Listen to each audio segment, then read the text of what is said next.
The Great British Bake Off is single-handedly curing my seasonal depression. Every year, as the sun goes down sooner in the day, so does my mood. I definitely struggle with some seasonal depression, and with it being dark outside so early, it can make it pretty easy for me to get down on myself. Some days that's spending a lot of the day in bed, having trouble getting up in the morning. Other days I'll get long, warm showers to feel some type of warmth in my life. And this year hasn't really been an exception to that, until I started watching a new show. The Great British Baking Show. The Great British Bake Off genuinely gives me more serotonin than my medicine. There's a ton of funny moments. Can you tell us about your flapjack, please? Started making it, had a breakdown. Bon appetit. So today I thought if watching the show could bring me that much happiness, why not try actually baking? The obvious next step was to go on Google, look for random recipes on a random website, and here we are. So today we will be cooking alone. You can walk in. It's like, surprise, Sade. Today we have a very special guest. This is Abby. She will be helping us. I will be helping my friend Eli cure his seasonal depression. All right, we're making Oreo balls today because I like Oreos and it's a fun variation and it's easy. Yes. So step one, mix crushed cookies and cream cheese. Cookies and cream? I don't have, oh, mix crushed cookies and the cream cheese in a large bowl until well blended. Wait, were you about to be like, cookies and cream? I don't Yeah, I was like, I don't have cookies and cream. And then we're gonna mix that with cheese. Then we have our cookies. So we need to crush our cookies. Crush the cookies. Abby and I started dating. She introduced me to Great British Bake Off. I started dating. She introduced me to Great British Bake Off. How long have we been dating today? 231 days. Insane. I know. Photographic memory. I also have a counter on my phone that tells me. Yes. Abby introduced me to Great British Bake Off, and I used to hate baking shows. I did not like them at all. Oh, it was the same way. Well, it was the same way people like home renovation shows. I didn't like those. They're just boring. Although the funny part was whenever people are like, "Oh yeah, what do you do for a living?" I'm a butterfly tamer and I breed caterpillars, and our budget's $4 million. Yeah. And you're like, how do you do that? But anyways, Abby introduced me to Great British Bake Off. I did. And well, I feel like also his best friend Jacob had probably mentioned it at a point because don't give him credit. I love you, Jacob. I tried, Jacob. What are you? You're going out to town with your finger. That's what she said. Got him. All the Oreos. Do you want to crush them first, then put the cream cheese in? Yeah. And crush, or put it all in now and crush? I don't think we crush it together. I think we crush this and then add the cream cheese. Okay. Cookies in the bowl. That's bag. Yes. We have all the cookies in the bag. Good job. Thank you. What are your favorite moments from Great British Baking Show? Also, I always call it Great British Bake Off, even though it's Great British Baking Show. Is it really? Yeah. I call it Bake Off. I've always called it that. Is it not Bake Off? It's Baking Show. I don't know Does if it ever change to Bake Off? Maybe, we can look, but I'm like 90% sure it's Baking That Show. feels like, what are those theories where it's like the Bernstein Bears the versus the Mandela effect. Yes, because of Nelson Mandela. Like, didn't people think he was dead and then he wasn't dead? And then he was like in prison. But Yes. same thing with Mickey Mouse. Did he have overalls or not? No. And is it Berenstain Bears? When did Mickey Mouse ever have overalls? Some people think he did. He didn't. Yeah. Or like Fruit Loops. How do you spell Fruit Loops? F-R-O, I know what it is because is it the O-O or the U-I-T? I thought that Chick-fil-A was the kind with the K, but it's never been the one with the K instead of the C-K. I always thought it was spelled wrong. It's not. Huh. You want to spank the Oreos a little bit? Kind of. Here. What are your favorite moments from Great British Baking Show? Because I have my personal favorites, and I feel like I know 2 of yours. Well, you haven't seen all the seasons, too. Right, but from the ones I've seen. So the one. Yes. You've seen one. And the highlights on YouTube. And then when Joe Sugg has the cut on his finger, that, like, to be fair, I'm sure the cut was a lot deeper than what is shown on TV, but they show this tiny little cut and then he faints. That's one of my favorite parts. I've never made this cake before, or any of it, no. It's all a first thing for me. I've just sliced my finger open really bad. Help. That is fruit to the bone. Am I gonna die? There's always one. I've chopped the end of my finger off. for a bit. It's a bit like, keep walking slowly. Oh dear. Oh my God. And then from this last season, that's the one that Eli watched. Which is funny because in the grand scheme of things, I don't think it was my favorite season at all. Personally, it was my favorite season. It's the only season. So I feel like it's your best and your worst. Yeah. You're doing so good. Thanks. What was my favorite? I really liked the DNA. Oh, Shabira. When she did the pastries that were DNA. My favorite person was Shabira because I liked Shabira's kindness, her work ethic, how she was focused on working only on herself. She wasn't focused on if someone else was doing good or if someone else wasn't doing good. She was just there to improve her own craft. And because of that, she was able to excel in the tent. And sometimes I feel like people get distracted, myself included, with other people's progress. And like if someone's doing a lot better than them, it might limit their progress. And sometimes that can push you to do better, but sometimes it can distract you from what you've already accomplished. That's true. That's a good point. So I really liked that. And I also like how I'm a sucker for a love story, so I like that her boyfriend was like... Oh yeah, I was like, what love story was there in the tent? That was really sweet. And how he was like, he said that when he first started dating her, he told her, I'm gonna help her accomplish her dreams. And she said, well, I don't know if I can do this. And he said, well, all you have to do is let's just try. Yeah. And then he kind of politely encouraged her to apply and audition.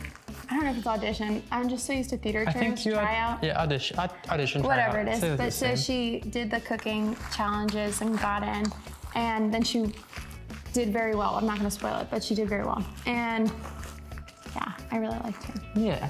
But You think it's crushed enough? Oh yeah. Sweet. We have our crushed bag. Honestly, it feels like powder. So now that it's crushed, we'll move on to the next part, which is mixing the crushed cookies with the cream cheese. So you need a bowl, but I would like you to explain this bowl and the significance to your family. Okay, so this bowl has a lot of significance to my family because this bowl is our vomit bowl in the Stevenson family, and it was also our popcorn bowl. And I was telling Eli, like every family I know, except for Eli's apparently, has a popcorn bowl where they would put all the popcorn for movie nights in, but then they would also use it as the vomit bowl because it was like deep enough. And when you get sick as a kid, you'd sleep with it next to you or like by your bed, and then you'd throw up in it just in case you couldn't get to the toilet in time. And now we're making dessert with it. Nice. But all that to say, it's a well-loved bowl. I'm gonna be honest, I've never bought cream cheese before. Should we put this in first or? That's probably smart. I don't know. That's probably smart, put that in first. I feel like this is a you task, this next part. What, are you gonna make me squish it? Like. It's kind of gross, right? What? The hand texture of squishing cream you're cheese. gonna use your hand? What do you use? Do you use a spoon? I think a hand is the best thing to do, but like, I was gonna use a fork if I could get out of using my hand, but if you offer to use your hand, because it'll get it done. That's what she said. I hate We're that both texture people. Yeah, like I don't know if you guys have cooked chicken, but like when I season chicken, I do not like that. The feeling of raw breast. Raw meat. Grandma, I hope you're not watching this. Oh, Nanny. I know, I love Nanny. Hi, Nanny. I'm not gonna lie, this straight up looks like butter, but I don't know. I just didn't know what cream cheese looked like. Let me wash my hands real quick. Let's get the BTS fans on your page.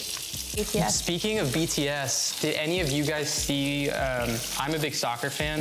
Recently, I don't know how to say it, Jungkook? Yeah. Jungkook. He performed at the opening to the FIFA World Cup. Oh, I bet that was amazing. Okay, so everyone loved it. Personally, hot take, I wasn't a fan. Eli, delete this from the video. No, I was kind of sad though, because I was like, I love BTS, but I was like, I wish it was all of them. Oh, but how did he do individually? Oh, he did good. Like, it was cool. But you wish that it had been everyone. I wish it had been all of them. Okay, I feel like that's fine. Like, his performance was good. It's like, obviously, if I could have a One Direction reunion, I would. But if Harry Styles was performing alone, happy to see it. Yeah. All right.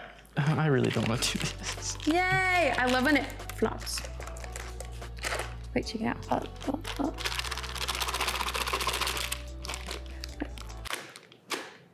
What do you? All right, if that works. Oh, here it comes. Ooh. She's close. Ooh, that That's kind of nice. I like that noise. I kind of like the plot. I'm not gonna lie, this feeling feels disgusting. I'm sorry, Bubba. It's like, Why did you want to make this? I forgot that this was, I thought baking wouldn't be this. Well, normally it's not. This isn't technically baking because you don't bake anything. All right, well, I had cured my seasonal depression and now it's back. I'm kidding. Now it's just clinical depression. That's like... All right, going back to the Great British Baking Show. Hot take. What are the name of the host? Yeah. Noel, and I don't remember the other guy. I do not like the hosts.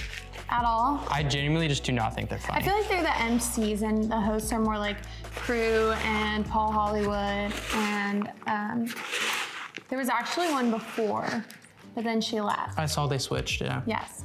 But also Paul Hollywood, fun fact, if you ever want to get in some salacious, I know you don't like Food Network, but some drama. In the Food Network world, the drama is Bobby Flay. He is a hot mess of a human being. Bobby Flay is? Yes. Why? Oh my Lord, that man is drama. Why? And then... See, she like all that like social media news, I have to know it though. Well, okay, so she does social media for a living and like she's very smart, but you know all of it. And I don't know any of it. Like you always come home and you'll educate. I know all about the Harry Styles, Olivia Wilde drama. And what's sad is now I care about it. Well, now they're breaking up. Yeah. He is just notoriously not the greatest human being to work for or work with, and also not the greatest person to date. But Paul Hollywood is the European Bobby Flay. Really? Yes. He has had many a scandalous affair and cheating scandal. So in hindsight, this probably wasn't the best thing I could have chosen to bake, but honestly, I feel like it's gonna be pretty fire. It just feels gross. All right, I think we're good. That's so gross. I'm washing my hands. What's new? We roll it into little balls and we arrange them on the baking tray for dipping in the chocolate. We're almost done. We can't believe that we're almost done with the Great British Bake Off. What's your favorite song that you sang in church growing up? Oh gosh. I know mine. I didn't sing it in church growing up, but literally probably my favorite Christian song was probably something from Lauren Daigle. Oh, that's like good taste. I'm a big Hillsong girly. I went to their concerts and I was like, baptism is how I felt in that moment. If they spat on me, I would have been like, genuinely, baptized. I'd be okay if I never heard Oceans again in my life. My sister sings Oceans beautifully. I'm sure it's beautiful. I've just heard that song like 50 million times. So Maureen, just so you're watching this, Eli specifically said, I will scream. I will convert. Scream excitedly when he wants to hear. I will convert. What do you think? Have you ever dealt with seasonal depression? Yes, Eli, I have. I dealt with seasonal depression. Actually, the other day I had like a wave of seasonal depression. That's true. So that's what got me really intentional about like my vitamin levels and making sure that I'm eating things that fuel me. Like the Chick-fil-A we had yesterday. But like the chicken and rice and vegetable bowl today, and like foods as we make Oreo Balls. But also foods that make you happy, and like the things that are in this, like you may say like, okay, well Oreos are just, you know, they're crap, they're bad for you, but okay, like cream cheese has actual things in it that you do need. Like also something I'm personally trying to do is I have like a really bad sugar problem and I eat a lot of sugar. Like I love sour candy. So my new thought is that I'm trying to still be okay with eating sweets because I love sweets, but be more active about eating sweets that I make. Yeah. That way I'm having to put effort into it. And I think something that I learned from a coworker named Orion a little while ago was when we worked together at this mental health facility in outside of Tennessee, he used to do this thing where he would wake up with the sun. So he'd train his body to go to sleep when the sun went to sleep. So the sun went to sleep. That's kind of cute. So he'd go to sleep literally like at 6 o'clock, but then he'd wake up. What time? 6 p.m. Yeah. But then he'd literally wake up so early in the morning because the sun had risen. Yeah. And what I think I'm getting better at, because I do have a job that requires me to be up by 8 a.m. at the latest, what I'm learning is to appreciate being up in the morning and really soak in all the hours that the sun is up, so that when it goes down, I don't feel like I'm missing. Yeah, that's very true. A lot of people I don't think that's talked about much. Like, yes, the sun goes down sooner, but you can always wake up earlier. Today you woke up earlier. Did you feel different? I felt better today. Usually, I am a freelancer and have the luxury of setting my own schedule a lot of the times, but also it's like, you don't work 9 to 5, but then you work 24/7. But when it comes to waking up, sometimes I have issues sleeping. So I tend to sleep in, and then it messes up my sleep for the day, or I feel bad about the day because I'm like, all right, well, today was wasted. So it's something I asked Abby today, and it was very sweet of her. I was like, hey, can you like encourage me to wake up when you do at, what was it, like 7:30 or 8? And even just waking up then, instead of waking up at 9, I felt a ton better. Yeah. Just because I feel like I got a lot more done. Because you'll wake up at 9, but then you'll stay in bed for a little while, and then you'll like slowly get out of bed, and that stuff does take a toll on you, even just being awake, but like knowing that you're up and you've brushed your teeth, that's a big one. I think like the little, quote unquote, little things, my mom and I always talk about this, but like for both of us, brushing our teeth is like one of the best parts of our morning because you feel like refreshed. And like making the bed, for me, if I make the bed, I feel like put together. I know, and that's one of the sweetest ways you show me you love me, is like when you come into my room and you see like, oh, the bed hasn't been made, or like you're getting out of bed and you see like, oh, the bed will be left unmade, is when you make the bed because you're the last person in it. And then when you make it, and then later I go back in there, like, cause normally I'm going to make the bed. I know, I love whenever, like, I always like wait until you go in there. Bed every single time, even though in the back of my mind I'm like, did he make the bed? Maybe he made the bed this time. And you it's always the same make thing. it. Whenever I open your door, you're always like, oh, you don't have to open my door. And I'm like, that's not gonna change whether I open it. But it's one of those things where it's like, I think also for me, it manifests more in anxiety, but when I do have seasonal depression like flare-ups, it helps me to have someone hold me accountable, if that makes sense. Yeah. For making sure that I come out of it, you know? Yeah, no, it definitely helps to have someone to like walk through it with you. I think another thing that I saw was, and we talked about this the other day, I did not come up with this, but someone tweeted, or it was shared on Instagram then, and someone said, yes, like seasonal depression is hard and like all that, but also he knows that he does better when he gives himself like a fighting chance. And for him, that looks like working out and cleaning his house and like making sure he's drinking enough water, eating enough food, getting enough sleep. And I think that's true because while yes, a bottle of water is not going to fix your seasonal depression, like I do think the little things add up. And for me, it does make a big difference.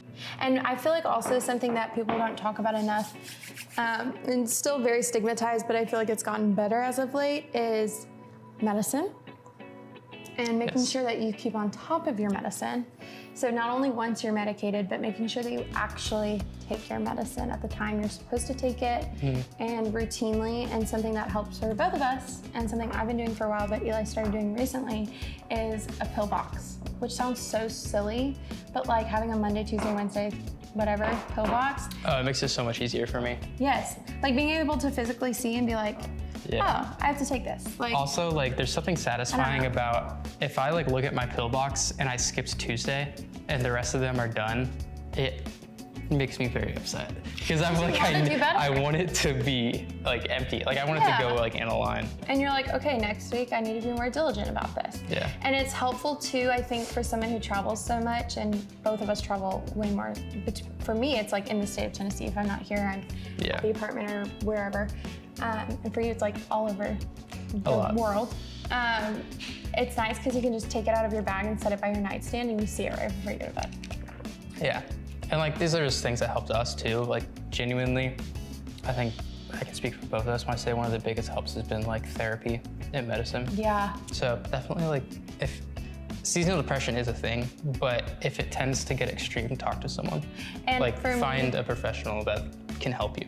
For me personally, I went to a doctor, a therapist, and then I still regularly see and have seen for years a psychiatrist. And seeing a psychiatrist was a game changer for me as well, because they're able to monitor some of those more intense thoughts with like actions behind them. Yeah. And I think something to remember is like seasonal depression is a season of your life. And so knowing that there is a sunnier, better side coming out of it A Quite literally. psychiatrist. Yeah, a psychiatrist can help you see the better side of that. Nice. Awesome. But we're gonna put those in the freezer. Our balls in the freezer. And then we'll be back tomorrow to do the rest. Yes. Good job, Bubs. Good job to you. You did so great, baby. After we let the Oreo balls chill in the fridge for a little bit, we melted the chocolate and slowly started covering the Oreo balls with chocolate. That was pretty messy, and we definitely underestimated how much chocolate we needed. So we pretty much ran out. But once all of the Oreo balls were covered, we put them in the fridge again to let the chocolate harden, and the end result was pretty awful. I hate dark chocolate. Why did I choose dark chocolate? I don't know. I should have chosen milk chocolate, and next time, if there's next time, I will try milk chocolate. I think that would taste a lot better. Everyone else loves the Oreo balls. They're more dark chocolate people, so it makes sense. Did this cure my seasonal depression? Given that I'm on my way to take my 3rd shower today to feel warmth in my life, I'm going to say no.